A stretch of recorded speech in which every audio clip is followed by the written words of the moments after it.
今天一大早赶到了光雾山。光雾山的景区非常大，我选择了米仓山景区。景区交通车第一站天然画廊。昨天这里下了一天的雨，很多的红叶都掉了，所以想来光雾山的一定要这周之内到达，估计下周叶子都没了。天然画廊这个景点并不大，沿着栈道一直走，从入口到出口大概半个小时就可以逛完。这个画廊景区两边的树真的很漂亮。今天不是周末，但是游客还是不少，因为就只有这一周的时间是景色最好的，再晚估计红叶就没了。现在有点雾气蒙蒙的，犹如仙境的感觉。接下来坐景区交通车去黑熊沟景区。我这次只安排了1天时间游览光雾山，来了就觉得有点后悔，因为这个景区太大了，1天根本逛不完。这就是黑熊沟景区，有一条溪流，据说以前这里经常有黑熊出没，当然现在都已经绝迹了。这2天一直下雨，这个黑熊沟景区的红叶也剩得不太多了。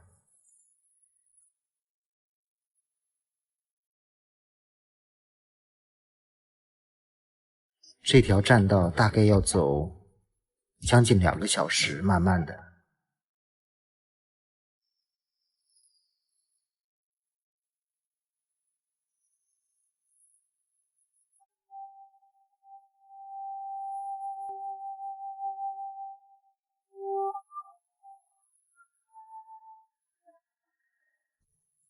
轻松地走在栈道上，呼吸着清新的空气，听着潺潺的流水声，还是非常舒服的，一点都不累。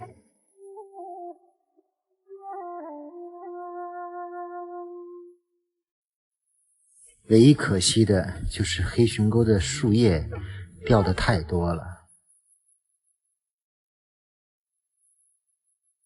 当然现在毕竟只是10月底，还是有不少叶子的。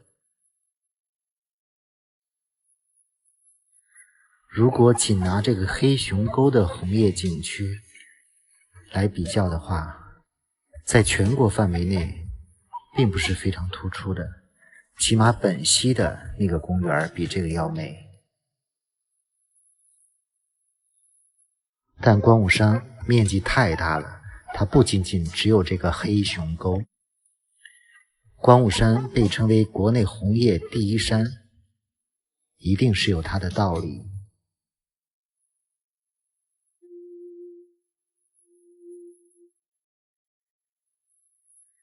就这样慢慢的走，其实今天的游客没有想象的多，毕竟不是周末。虽然是阴天，但是红叶的景色还是不错的。毕竟前2天一直在下雨，所以我已经感觉阿弥陀佛了。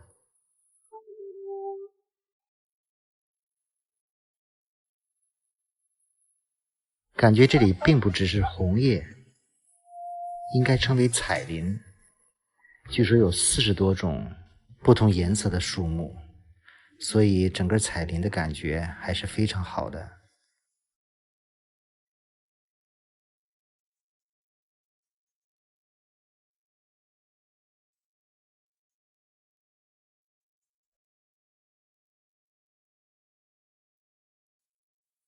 就这样边走边拍照，时间过得很快。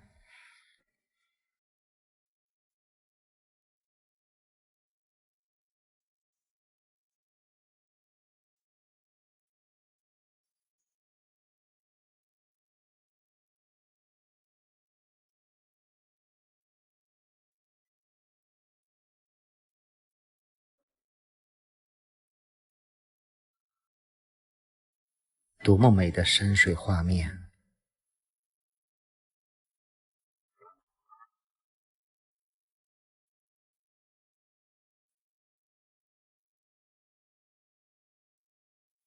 有很多小瀑布。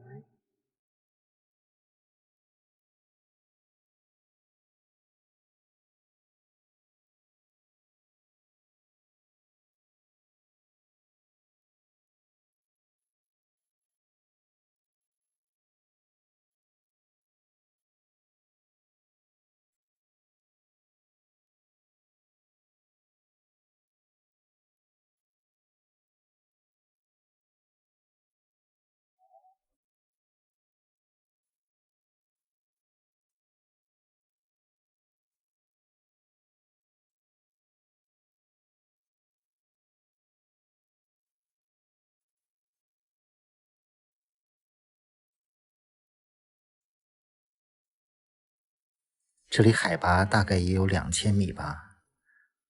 早晨进来的时候还是挺冷的。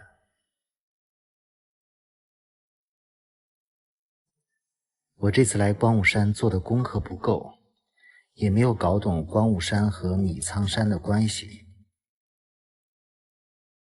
这个景区里还可以有住宿，所以实际上要把周边的景色都玩了，至少要2-3天的时间。走完了黑熊沟，接着去大小蓝沟，也是坐景区的交通车。这就是大小蓝沟。我今天就是这3个大景点，这是最后一个。进入这个大小蓝沟，感觉这里的彩林和红叶更加茂密，远远比之前的2个景点要多。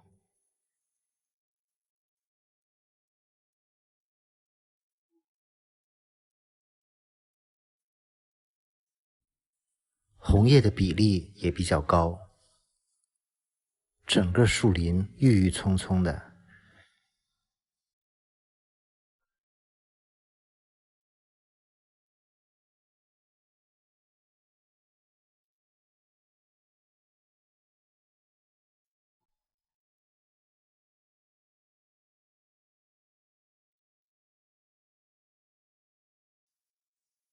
看，漫山遍野的彩林。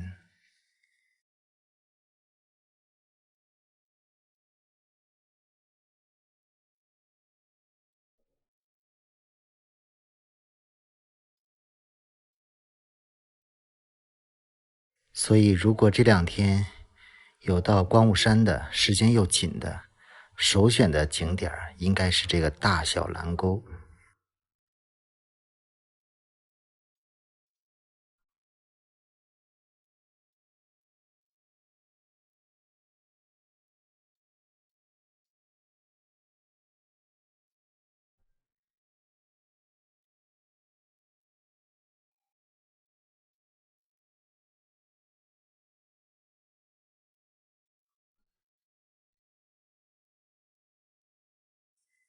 地上也铺满了红叶。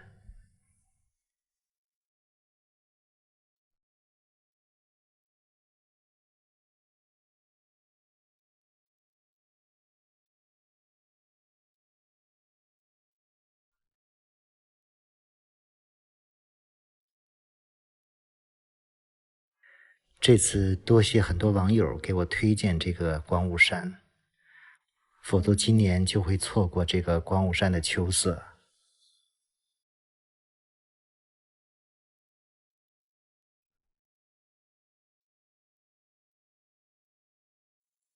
光雾山结束之后，我下一步的计划应该还是继续走川西。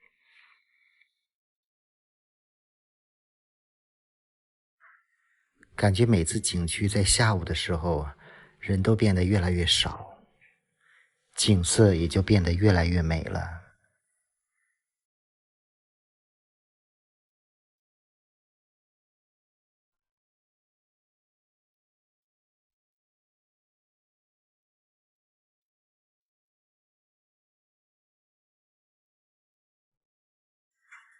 非常感谢每天有很多网友等着我第一时间发视频。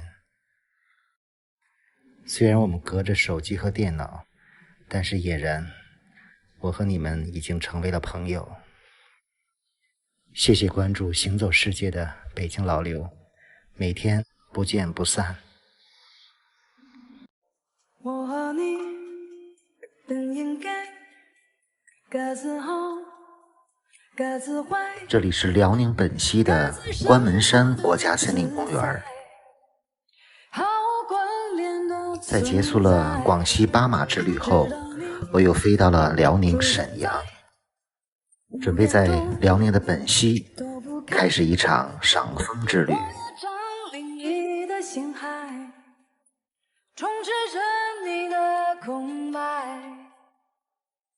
关门山距离本溪大约70公里，整个森林公园面积非常大，这里景色优美，尤其以秋天的枫叶著称。现在正是赏枫的最好时间。这次在本溪和一个朋友一起选择了自驾，从本溪开车1个多小时就来到了关门山国家森林公园。因为景区面积比较大，我们选择了有代表性的几个景点进行游玩。进入公园就被湖边的枫叶所吸引。首先我们来到了五彩湖，这里就是五彩湖。我们选择了做竹排欣赏，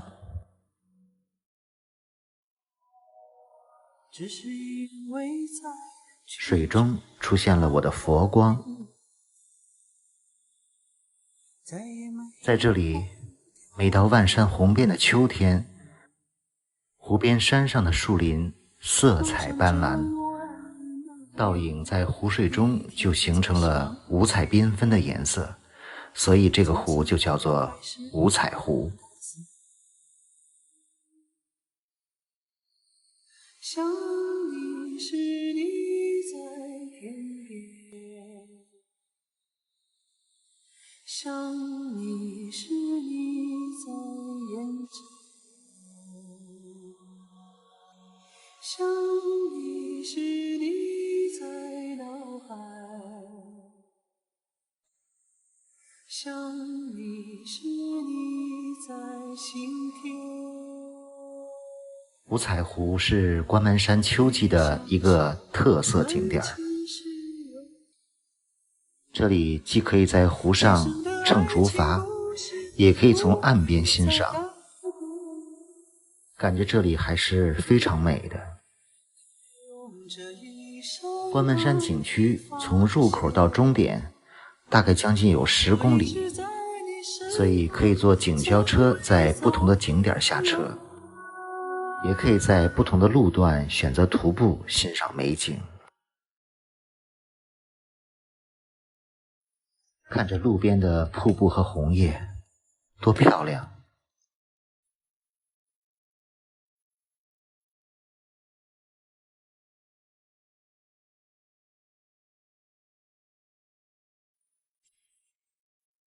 虽然现在已是本溪的深秋，但是中午在阳光下还是非常温暖的。我们坐车去这里最著名的枫王景点，枫树的枫。枫王景点位于景区的月台子景区，远远的就可以看到那棵火红的枫树下有很多游客。现在正是这棵枫王树开得最红的时间。这棵枫树似乎和别的枫树有点不同，特别的红，红的发光，红的鲜亮，红的如火，红的似血。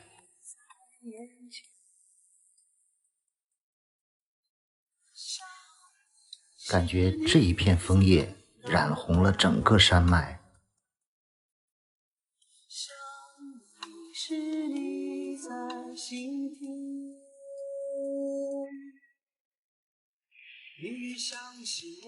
在这里拍照真的太美了。今生的爱情故事不会再改变。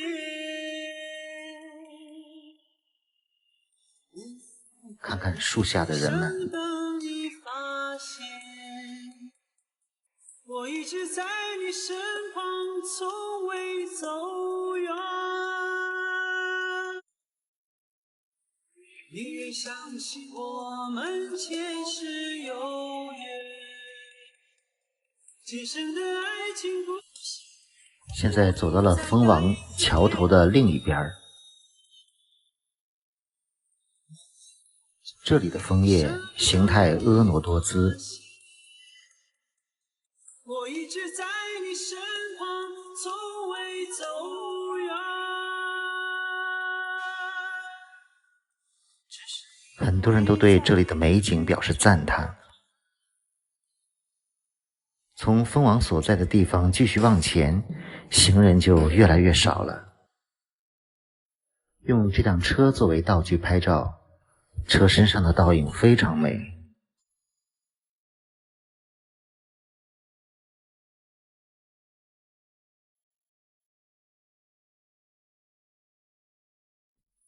整个关门山峡谷里都有一条河，漫步其中非常的舒服。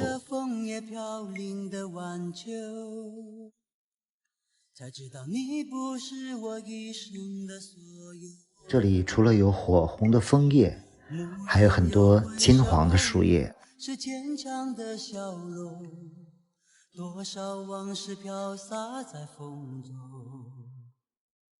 抬头看看这些树，红黄相间，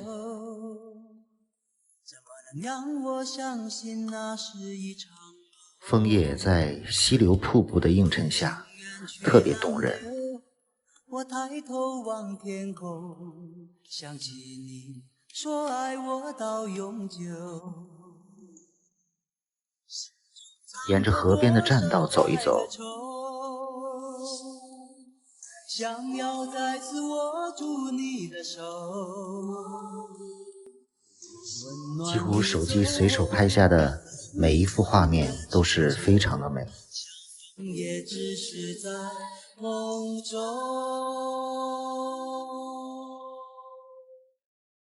一路上有很多的小拱桥，这里是龙门峡景区。整个森林公园内有4大景区，小景点有100多个。为了不至于太辛苦，我们留了一些景点，准备第2天上午来完成。我们就住在了景区门口的枫叶山庄。早晨6点多出来看这里的晨雾和日出。这个是景区门口的一座非常漂亮的湖，旁边有很多非常漂亮的山。关门山也被誉为辽宁的小黄山，景区里的4大景区之一，也叫小黄山景区。看看水面的倒影多美，还有晨雾、霞光。相逢也只是在梦中，相爱却又注定要分手，怎么能让我相信那是一场梦？这样早晨的景色对摄影爱好者来说实在是太美了，所以如果想要欣赏这么多美丽的风景，最好可以在景区门口住一晚，房价并不贵。让泪往心里流，为了你已付出我所。看看四周的山，景区里小黄山景区其实更美，可是现在好像不能登。吃过早饭，准备去景区继续徒步。一早进入景区，最大的好处就是没有游客。又来到了五彩湖，准备从五彩湖一路往前走。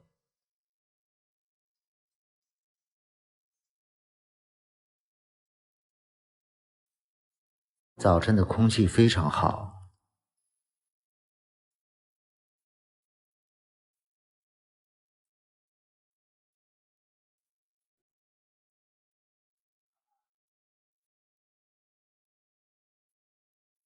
这样的散步是非常享受的。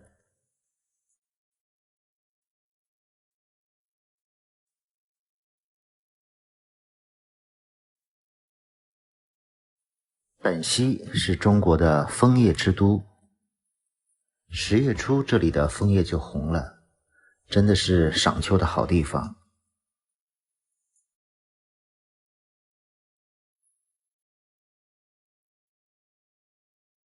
现在走到了龙门峡景区，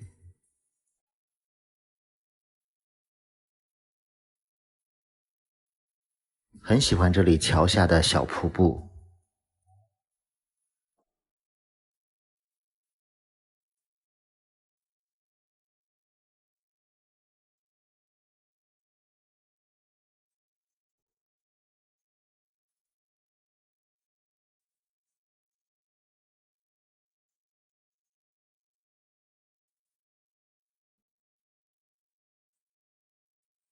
准备坐一段车到下一站。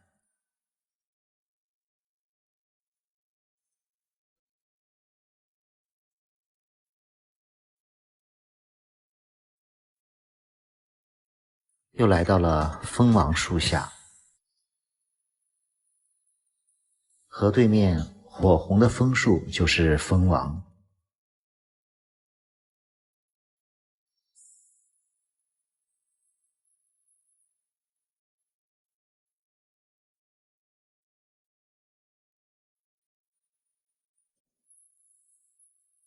这个蜂王枝干并不很粗大，但是枫叶特别的红，而且有各种形状。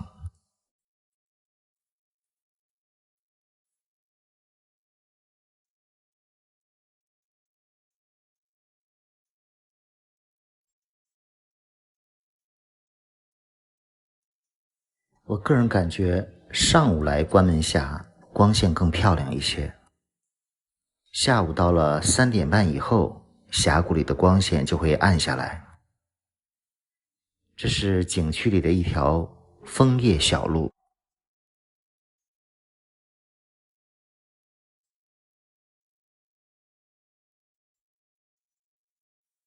其实游览关门山景区非常简单，就一条路，走累了就坐车。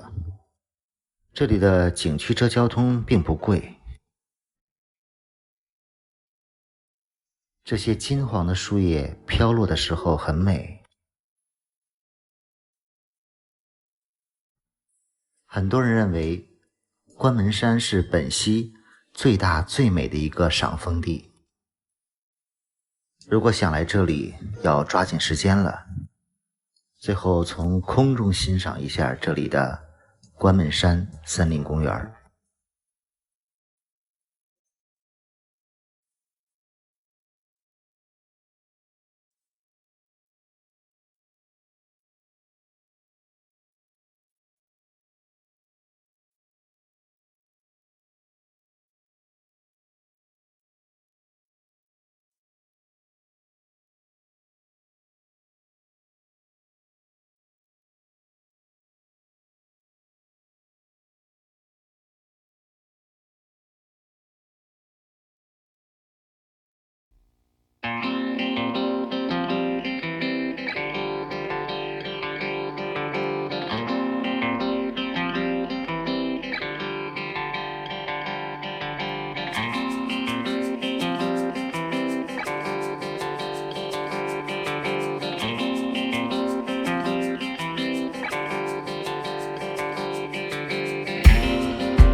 在成都的时候，我曾问网友，四川的秋天还有哪里比较漂亮？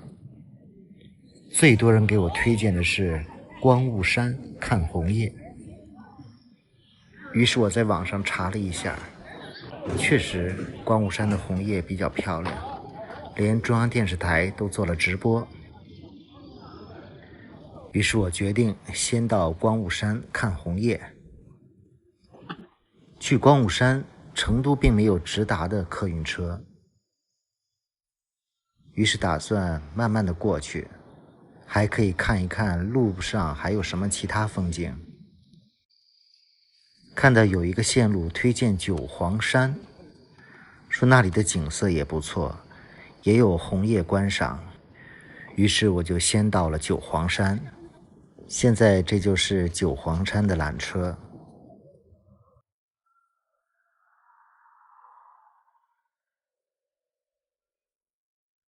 九黄山应该是以羌族人聚居的地方，山上有一个羌式风格的大酒店，叫西羌酒店。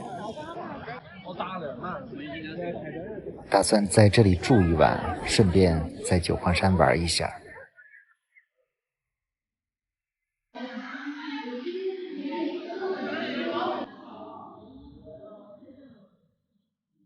酒店的环境还是不错的，看看我住的房间。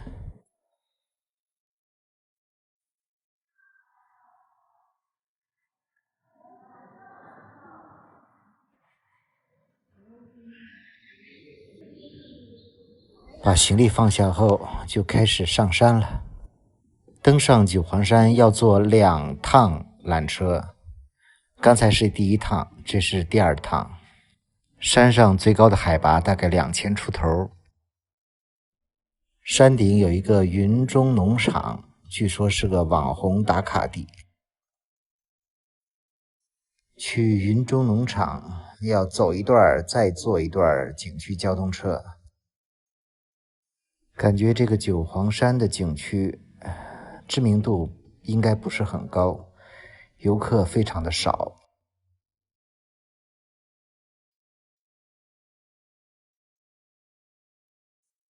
感觉和宣传的不太一样，好像没有太多的红叶。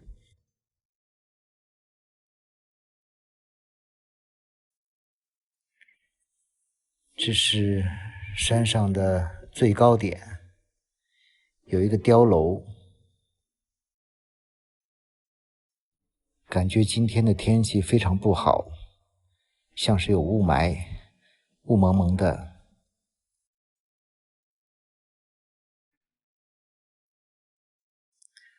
这就是碉楼。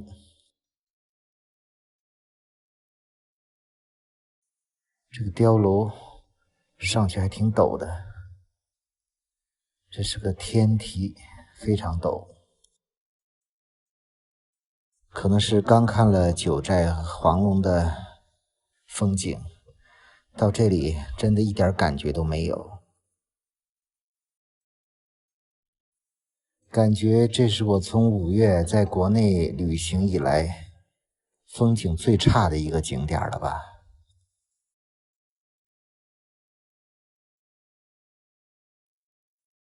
真的不太像是一个景区。其实门票也不便宜，还有缆车费、景区内的交通费。我顺便回答几个网友经常问的问题啊。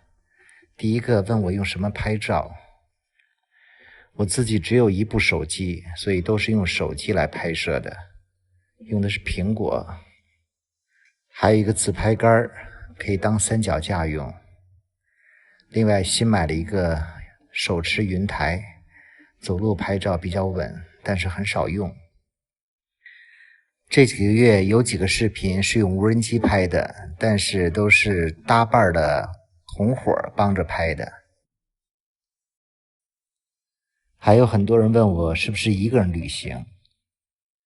在我这4年多环球旅行上，大部分是一个人在旅行，但是也有结伴。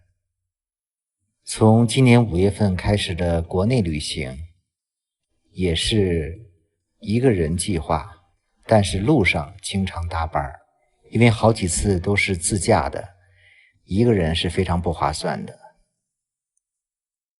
伙伴怎么找？很多方法，一个是身边很多喜欢旅游的朋友，第二个从网上找，最多的是在路上直接能找到搭班的伙伴。还有问我这是什么时候的视频，我一般都是当天旅游后马上做一个发出来，所以都是现在的新视频。好了，这就是云中农场啊，看一看。据说这还是个网红打卡的地方，这应该是可以露营的，可以扎帐篷的地方。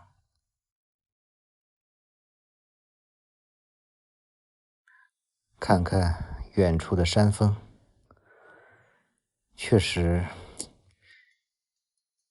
没什么景色。这个写的是网红秋千，这有点低档了吧？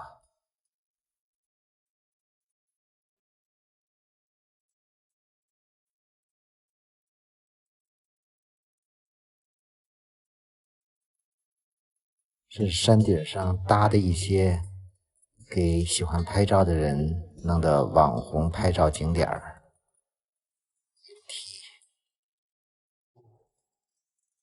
网红打卡点儿。也许蓝天白云下这儿拍照还可以，不过现在真是不好看。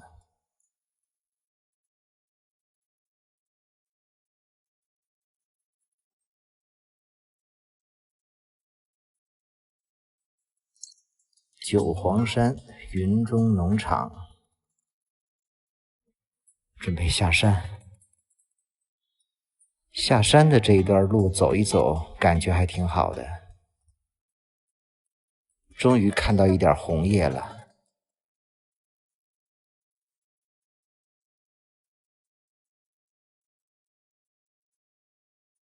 感觉这次九黄山来的时间点不太对，天气不好，红叶的面积也小。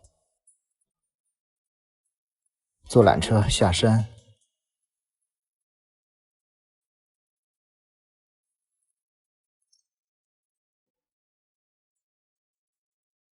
今天上上下下坐了4次缆车。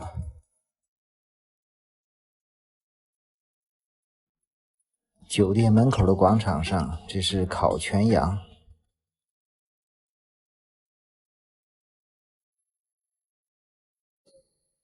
虽然没有几个游客，但是这些人好像在排练晚上的晚会。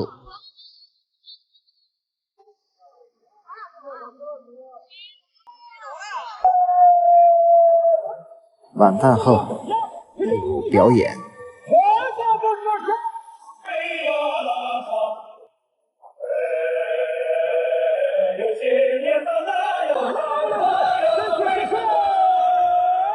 明天准备赶往汉口，然后去光山赏红叶。